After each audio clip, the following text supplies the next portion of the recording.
So we got Mike D back with us here. We're going to spend full hour talking football. Mike D, glad to have you. How are you? Mike? Musa, there's something on the board that's not pushed properly. So please find out what that is because I can hear. Mike, you got us? I can hear you. Okay, there you go. All right. Sorry for Matt, this reminds me of a story, and I got a good one. Okay, let me hear. Please save the first 4 minutes of this hour. Okay. I worked so many years with Buddy Diliberto, and Buddy was and listen, he had him, brother. If I had like a 19 in blackjack, he was 20 or 21. That was always a story better. And you and I went through that this afternoon. Now, I don't know if he could have beat that one, but he could have beat others. This was back early 70s. Richard Nixon was the president, and he was a big baseball fan. He was traveling to do an event in Houston, Texas. But one of the aides to Nixon was a New Orleanian. And so Nixon's in flight, and he's headed to Houston, and he's worried about the California Angels baseball team. Okay.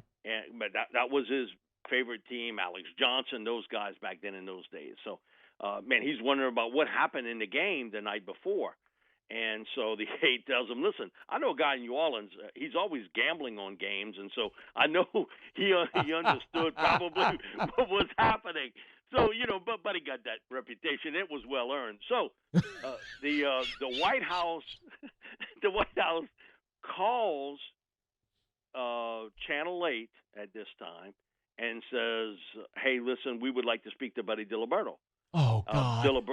Diliberto the White House. Is there in the morning. He picks up the phone, and the first thing he hears is Mr. Diliberto, and he says, yes. He said, listen, this is the White House switchboard. We would like for you to hold on so you can talk to the President of the United States. So Buddy does what, most people do. He hangs up the phone. Man, somebody's messing with me, Somebody's messing around with me.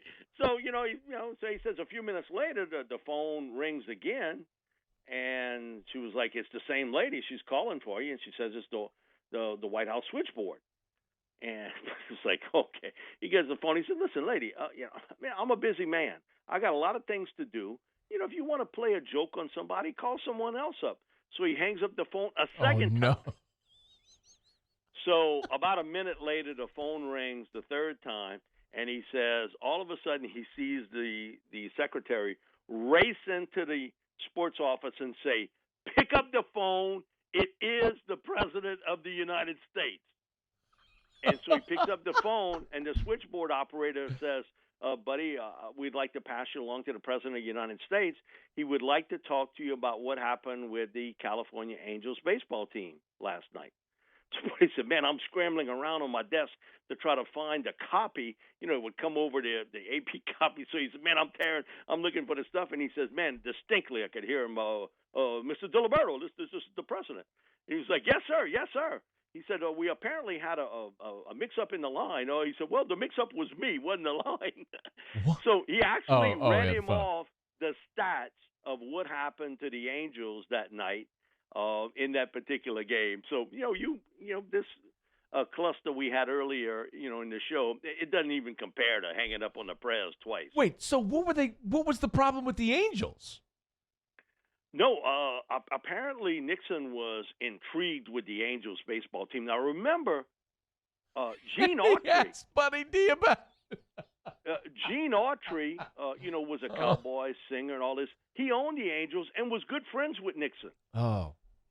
And so, he kept up with the team. He would go to Angels baseball games and so forth and so on. So he called Buddy to find out, what was happening with the Angels. They had lost an extra inning game. I think it went to 12 innings, and exactly kind of what happened in that game.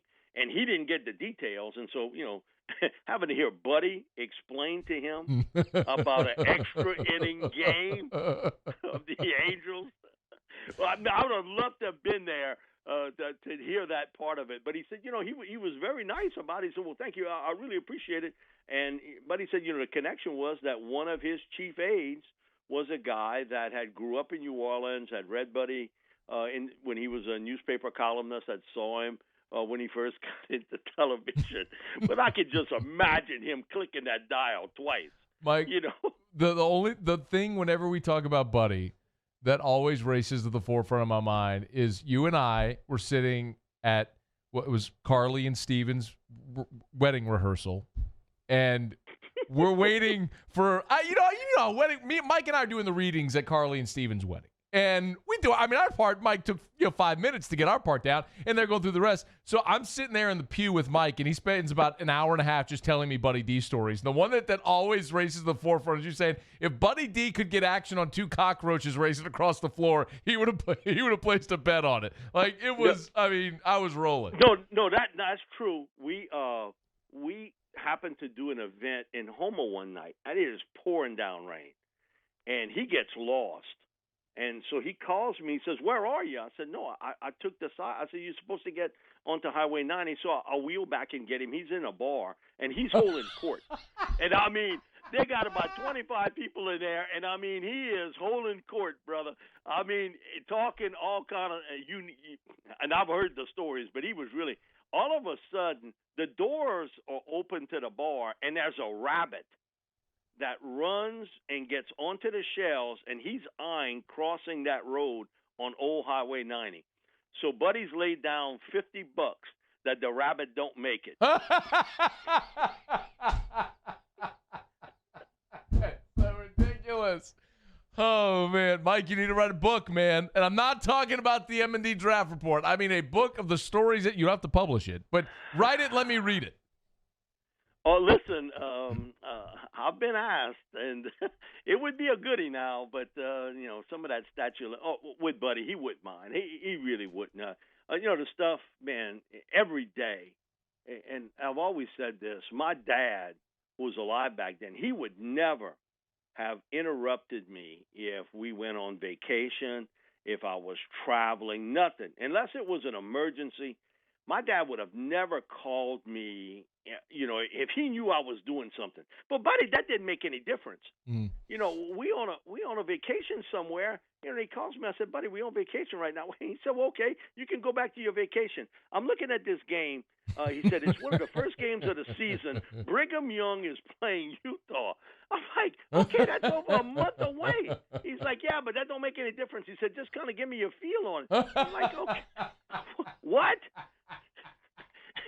And so, my kids are younger back then. They started staring at me like, what the heck is going on with all this? Oh man. Believe me, A to Z with Buddy, he would fill up the Encyclopedia Britannica, A through T. I mean, he had some good ones, and actually he gave me notes and columns that he did in the 50s and 60s. When he was a newspaper writer, for the Times-Picayune. And one of the best stories was he wrote for Stars and Stripes. He was in Korean War. And Ted Williams was, he's a fighter pilot. And this was the second time Ted Williams' career had been interrupted to fight in a war. He had fought in World War II as a fighter pilot, and he had fought in the Korean War. And so, but he's like, Stars and Stripes sent him out there. You got to go interview Ted Williams. And he said, I had known Ted's reputation of being pretty testy, especially with sports writers. Mm-hmm. And so he says, I'm on the tarmac. And all of a sudden he said, the guy said, this is Ted. He's coming down right now. And he said the tires blew on the airplane. And apparently Williams had gotten shot at on this tour. Mm. And, he lands and the tires blow and everything else, and he gets out and he pulls off the deal and he gets out. And so he starts walking. The guy says, Ted, listen, you got to do this interview with Stars and Stripes magazine with this guy from New Orleans, Buddy Diliberto. He said, Mike, I can't even repeat what Ted Williams told that guy. But he said, basically, all he did was didn't accost him and dump him into the cement. And, he just walked away.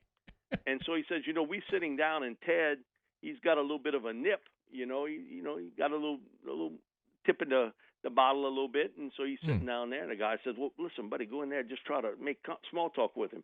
And buddy said, after what I saw, I don't want to make any small talk with him. And so he finally opens the door, and he starts talking to him, and he was like, well, what do you want with me? And he says, I'm just trying to, do my job. I'm here for starting tribe. He says, listen, I don't give a damn about your job. He said, you just saw what happened with me? He says, just go interview someone else. He said, I don't want to have anything to do with you. And so, he walks away, and but he was like, let me ask you something. He says, where are you from, Diliberto? He says, from New Orleans. And so he said, man, he starts naming off a few people he knew in New Orleans. And Buddy said, well, I grew up like 2 streets over from him. And he said, all of a sudden now we got a conversation going. And he said, finally he sits down. He says, listen, sit down, have a drink with me. And so Buddy said, man, okay.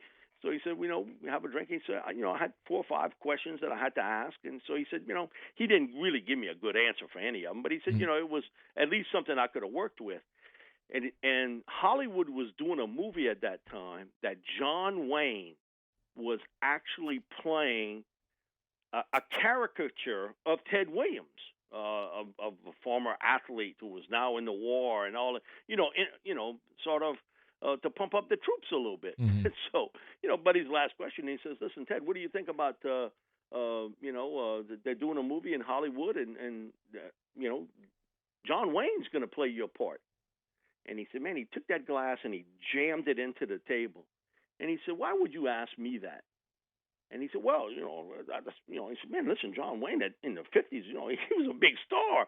He said, you would think that, you would, imitation, man, great. He said, well, listen, why don't you go to Hollywood and you ask that fake athlete and that fake military guy how it is to play Ted Williams, and then come back and ask me. That's a hell of a line. That was the final words I got from Williams, and he said, I see him again. He's in New Orleans, and he's trying to recruit Rusty Staub. Rusty Staub was coming out of Jesuit, and he was trying to get Rusty to sign a contract with the Boston Red Sox. And he says, Ted, remember, he said, oh, yeah. Well, I'm going to clean it up. He said, yeah, I remember you the guy that asked me all the idiotic questions. He said, I almost got shot out of the sky. He said, but he said, listen, he said, I knew the Staub family. So then all of a sudden I became his best buddy. So he said, we got along really good after that. But, man, he said, man, he really buckled about that John Wayne comment. About, go ask that fake actor and that fake guy who's playing an athlete. Ask him how it is to play me, and then come back and talk to me. Man, he was pretty upset about that, and he said part of it was Williams told him later, I didn't get a dime out of that movie. Mike, and now people know why. You and I sat in a church for 2 hours just listening to Buddy D's stories, and I don't even think we scratched the surface. So let's start on the offensive side of the ball. If you missed it, LSU just announced that Jamar Chase is going to wear the 7 jersey. So let's start there, Mike, on the offensive side of the ball. And the guy that's going to throw the ball to Jamar Chase, presumably, Myles Brennan. Ideally, what would you like to see from Brennan this spring? I just want him to be accurate with his throws. He's got everything else. I mean, he's got a rifle. I mean, there is you can't even, from the comparison standpoint of just arm strength, and that doesn't mean everything. I mean, he's ahead of Burrow with that. I mean, he has got a whip on him. Now, the accuracy part, and can he consistently do it like what Joe did? And that was the most impressive thing. Joe could do it week in, week out, no matter what was happening. And so you're never going to see the live stuff with people in your face and all, but you want to see the accuracy from Myles, with the receivers and his rapport with those receivers. And I want to see who can catch the ball coming out of the backfield. It's something we talked about last year. I think it was a big part of why they trusted Clyde so much. He was the best pass protector, but also how well he could catch the football coming out of the backfield. And that's a big area for them, for LSU. They want to get the ball out in the flat. If it's to Chris Curry, if it's to Tyron, if it's to John Emery, and have them one-on-one when you spread the field and do something out in the flat. And a lot of that has to do with how well you place the football to the backs, and then they got to do their thing. So that's one of the things I want to see. You're a little bit limited because you got some things happening up front along the offensive line that makes it pretty thin. And there's always going to be an area, and that's the one this year that you can see already movement around to try to get a little bit more depth there. But, man, they got some talent, if you want to call it the skill position people, when you bring back a Jamar and a Terrace Marshall and, Racy, I think he's a really good football player. And so how all that will all mesh, it's a new game now. And the hardest thing for LSU, turn the page on 2019. You can say, oh, it's easy. Oh, yeah, let me hear about your life. Tell me about when things go good and bad, how quickly you turn that page. Yeah. For most people, they can't. They can't do it because you've been sort of programmed into that to hold that fist up in the air when you win it for a long time. But eventually you got to put it down because you know what? You're going to get hit with one. And when things go bad, it's the same way, and how well you recover. And I think Ed's now getting into that. But he's been through that before. He was at Miami when they made those runs. He was certainly at USC when they made those runs, and how they were able to turn the page and just move on to the next year. And it's good to be the champ, but you no longer somebody's homecoming game. That's true. Well, maybe Florida's. they tend to do that regardless. Yeah, and for that, I'm interested because they wanted a few teams in the SEC this year that bring back their quarterback. Yeah. Now, a lot of the others, man, they wiped clean with that, and that's an integral part. They lose people like LSU and Alabama each year early to the NFL draft, but man, Trask, I thought had one of his best games against LSU, and really for 3 quarters, I thought did a terrific job. LSU was baffled with him. And how well he can move the chains, especially on third down plays. And so that's going to be it's always an interesting game, but the way things have ended, I think it's really going to be an interesting game this year. Mike, what about let's go to the offensive line and elaborate a bit there. You lose 4 of your top 6. What's a realistic expectation for that group?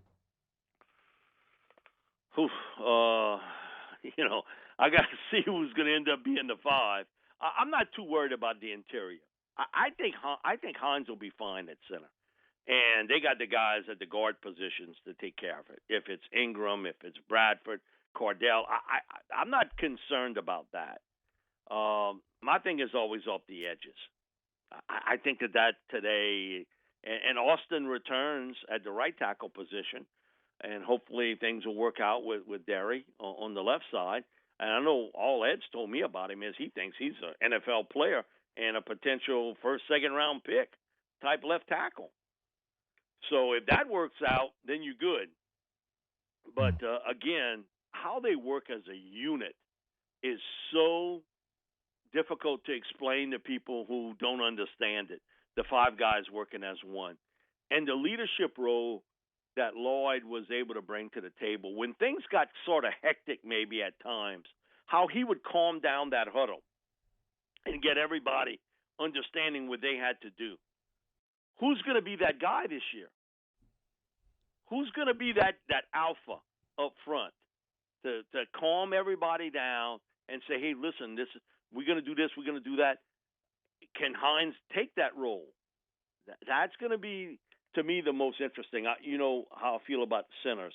I do think it's a huge part of LSU's success or non-success.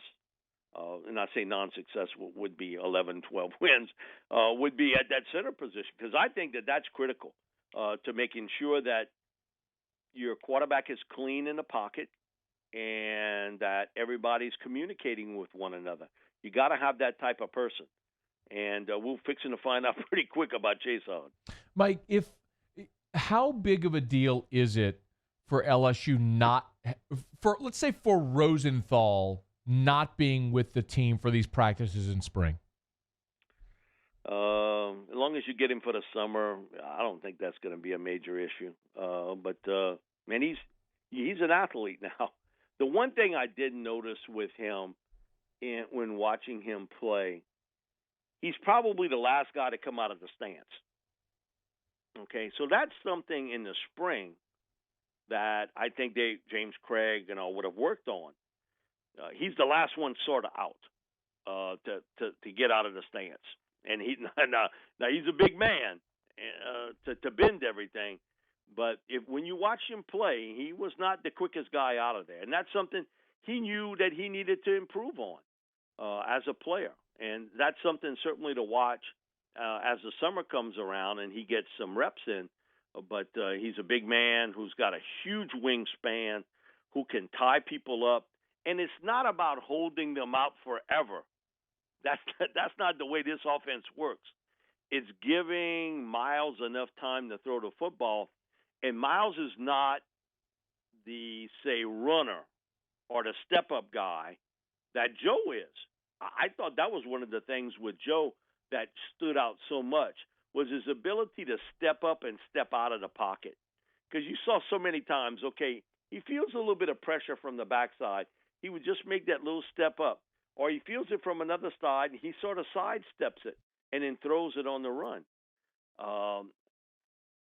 We haven't seen enough of Myles to say how well he can do that or how well he can't. True. So that's a lot of the mystery, and how well he handles. And I was talking to people, NFL Network, last week about, the thing with Justin Jefferson, I'll always remember. And if that was one play, because they were asking me one play would have been the Texas game.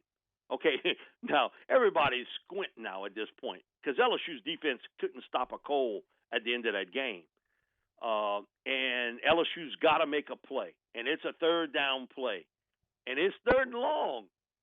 And Joe somehow maneuvers out of that pocket, and Justin makes that little cut and gives Joe an opportunity to make the throw, and then he takes off downfield.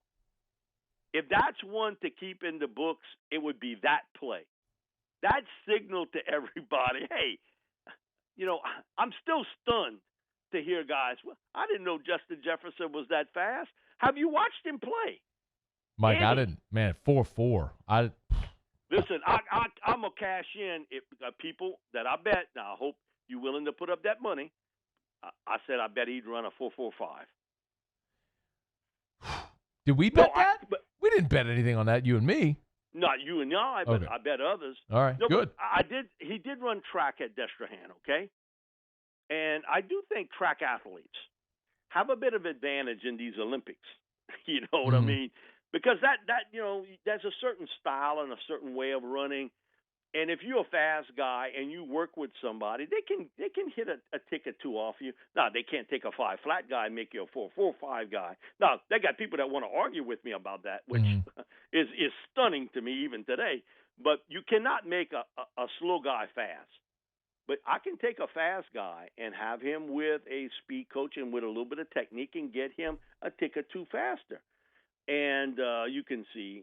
But if you watch games with LSU, it's not so much about straight line speed with Justin. What was it? Side to side to side, and then he finds a little avenue, and he's got great field vision that he sees that opening, and man, he can kick it into another gear, and he's out into the open field. So that Texas play at the end, which basically sort of sealed the deal, that told you a lot about two guys. It told you about Joe in his innovative ways to get away from traffic. And he took a shot in the mouth on that play. Yeah. And then Justin makes a play that he crosses and makes the catch, and then he outruns everybody to the second into the end zone. So I think that's part of it. Can Myles make those type plays? We know Jefferson. We know Jamar can. And Terrace, I think if he can stay healthy, can do that sort of thing. And we've seen McMath, who's a big man receiver. Once he gets those long legs rolling, man, he's pretty fast. Can Myles make that play under pressure with everything on the line? Now, people might guess, but we haven't seen it. And you can't expect Myles to beat Joe. And Ed was on with us a few weeks back, and he made, I think, the best comment. I just want the best Myles. The best Myles Brennan, that's who I want. I don't want him to be Joe. We may never see another Joe Burrow, but I want him to be the best Myles Brennan. And he's carrying some extra weight in the bucket, not only as the starting quarterback, but look the moccasins that you putting on. Look who you following. Yeah. And expectations that you can be that sort of player. And Myles is a different player than Joe Burrow. Rolling along with Mike D, SaintsReport.com, MikeDetillier.com, now part of the SI Saints Network. You can read his stuff there, and, of course, the M&D Draft Report. Mike D, short on time, so let's dive into the defensive side of the ball so we leave time for questions. Bo Pelini, obviously a new defensive coordinator there for LSU. The biggest gap looks like it's at linebacker. How do they fill it? Especially news now with Devonta Lee moving over to linebacker. Marcel Brooks is going to move inside.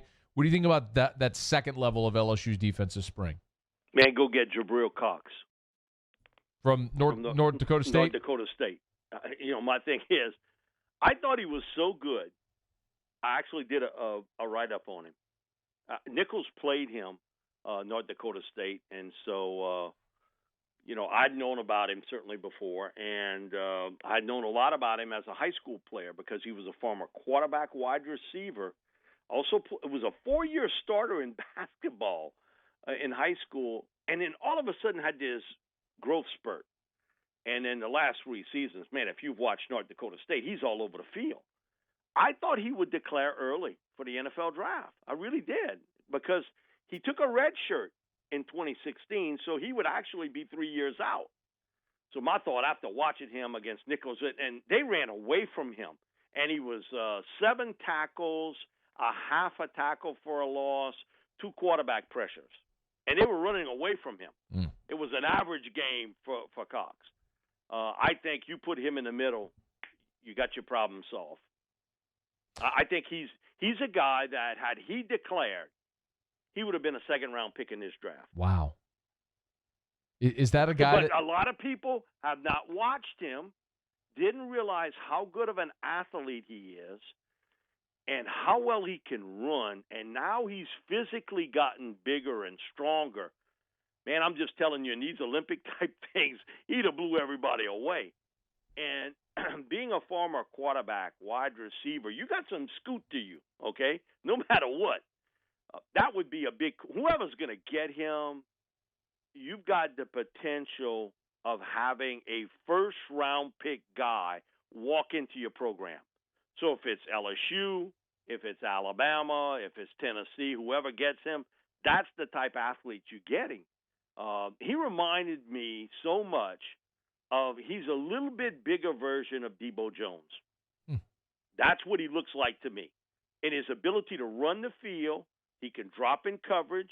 They blitzed him from the inside and also off the edge. They do a lot of different things in rolling him around, because if I know he's on one side, then I'm going to try to stay away from there. And so what you saw North Dakota State do this year was kind of move him from side to side so you didn't know where he was coming from. He's a tremendous player. He'd be a great pickup for LSU. And, when you see, okay, LSU's lost Patrick Queen and Jacob Phillips, maybe I got a shot here. Man, I can walk right in. And I think even on an Alabama team, he walks in and he's an instant starter.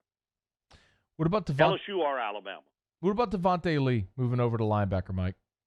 Didn't surprise me. I saw him play a lot in high school, and he was sort of a hybrid guy defensively, kind of a hybrid safety linebacker type. A lot of people say he's built like a weak side linebacker. To me, he's better off in the middle, because that's where I would maybe play him at, because of his range, because of his speed and range. I do think he can play on the weak side, and he's got the body build to grow into that pretty good. So I think he's an aggressive player. I think that's where he, I think, really wanted to play on the defensive side of the football. And man, he can run. And he's instinctive. He gets to the football in a flash. So if he can learn some of the other parts of it about getting off of a block or getting away from a block, because in today's game, you're not taking on a block as a linebacker and moving him around. You're running around a block today. And, man, I think that's the smart move for LSU to get him there. Brooks is interesting because they kind of tinkered with Marcel last year, what to do with him, playing him at safety, playing him at the weak side linebacker, playing him up front. And they thought he was the next Grant Delpit. He may be the weak side guy because of the fact he's got this long, lean frame, can run the field, and also you can blitz him. And he's used to dropping back in coverage. Again, in the NFL, it's a part where that's why Patrick Queen is so valuable. That's why Kenneth Murray is so valuable. How many guys can drop in coverage? I can find a guy that can play the run well, but he can't cover worth a lick. I can find a guy that can rush off the edge, but he can't drop in coverage. Why Murray and Queen are so valuable is because they can play the run well and also drop in coverage extremely well. And I think that's going to be a strong point for Marcel Brooks. He's on Twitter at Mike Detillier. One more for you, Mike. Defensive line. Joseph Evans moving from D-line to center. Is that more a compliment to the defensive line's depth or a question mark at center? Well, it's both. That's an easy one. You got a lot of depth there, and then Guillory and Roy come in the summer, so you got a couple more guys filling into that. And it goes to show you that Turner, doesn't have enough meat right now as a young player to handle that center position. You ain't got to worry about that with Evans. Yeah. He got that. And he has played some offensive line, and so that's the good part. Now, how well he handles the other things, can catch that blitzing safety or linebacker coming up the chute, up the gully as a player. How he does that, I can't tell you. But I think you can work at it with him. I think he'll be a really good run blocker. I don't have any questions about that. The big question mark for me is, in this system today, in which you're throwing the football more than you're running it, I need a dude that can protect the quarterback. And where all those guys are coming from now are different angles. They're coming from everywhere now. It's just not off the edge. It's coming up the middle, and a lot of time it's set up. The defensive lineman sort of set it up. All of a sudden you see that safety or that linebacker coming up the gully, and you got to catch him. So that's some of the mental things that Evans will have to pick up. But I'm glad they did it now and give him a spring to get it under his belt and see how well he adapts to it, and then you can roll with it in the summer. But I'm telling you, and I said this a few weeks back, Chason Hines is a big key to this offense. Him staying healthy and him playing big. Now, I know Ed has brought up, people question Lloyd. Well, he was replacing Clapp, who was a really good player, too, at that center position. But Lloyd had played it, Mm-hmm. Yeah, so, he had played it before with Chason. Now you got a guy who has played a little bit of offensive line, but now he's moving to the most critical spot, and that's that center position. And first things first, you got to make sure that the quarterback gets the ball on every play. All right, Mike, let's jump right into it. Mark says, ask Mike, what offensive lineman should the Saints consider with the 24th overall pick? Man, that's a good one because I think those 4 or 5 will come off the board within the top 15. Isaiah Wilson would be somebody to certainly keep in mind at that stage. Man, you just saw just him athletically what he can do. But I think this is the type of draft that I think they'll try to fill their need through veteran free agency. But, man, Wilson is intriguing as a player because I think he could play right tackle, and eventually what will happen. The money will get too much with Armstead. Yeah. They're going to move Ramczyk to the left side, and you're going to need to fill that right tackle position. Interesting. Ask Mike, where does Chase Fourcade fit? Chase will be a late-round pick, free agent player, movement guy. He throws the football. He's accurate with his throws. I like his movement skills as a player, and he'll run with the football. And so he's had a number of people work him out. One of them is the Chargers that have come down here to work him out. So I think he's going to get a chance, no question about it. Great leader and a guy that, they build the statue at Nichols for him for what he's done. Mike, a lot of different combine questions. Let me just ask sort of a big picture question. Which LSU player aside from Jefferson do you think helped himself the most? I think Clyde Edwards-Helaire for most people. Hmm. And I always thought he was a second-round pick. But, man, I had a lot of people want to debate me on that. I think now he's solidified. He's a second-round pick. Just all the things he can do just so well.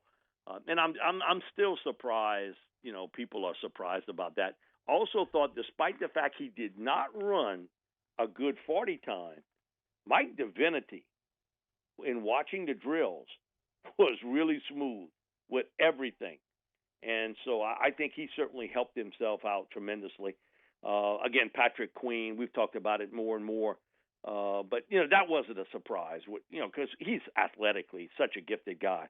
So I think the two guys there, I think one would be Mike Divinity, and certainly off the field he'll have to clear all that up. And Clyde Edwards-Helaire, who I think now is solidified as a second-round pick and quite possibly a very early one. Ask Mike, why did Kevin Dotson from ULL not get invited to the Combine, and where do you see him going? Man, I got no idea, but he is in my top 100. I have no clue of why he would get overlooked with this. It goes to show you a lot of people that are doing this do not pay attention to Saturdays in college football because it's a group of guys that did it. I know at one time Bill Kuharek was involved, so that may be part of the reason why. He wouldn't know who Kevin Dotson was unless it dumped on top of his head. But no, Kevin, I think, will end up being a really good – now, he's a pure guard, but he's a really good athlete. Saw him at Blackman when he played there, and he's gotten much better as a pass protector. I think he's a third-round pick.